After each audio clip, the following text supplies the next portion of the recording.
cup of coffee, my mum expressed to me that she really liked my little side table I had hanging around my house.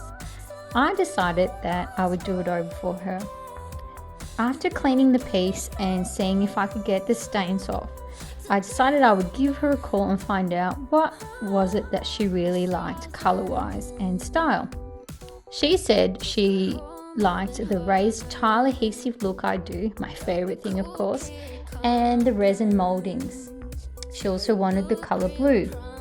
So I mixed some colors together and came up with a really nice deep blue. Once I put the tile adhesives and the resin molding, I started painting the first coat of blue.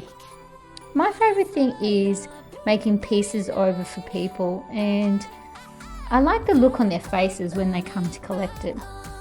Once I did the first coat, I had to do the second coat, and I decided I would do a deeper blue. I just really wanted the deepness of the blue to pop without too much brightness in the blue. Then it was time for me to do the top.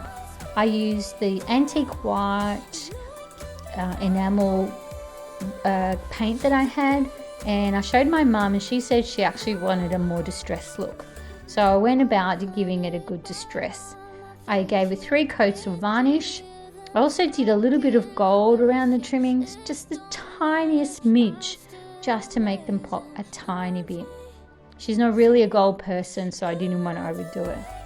Anyway, I think the piece turned out really, really well.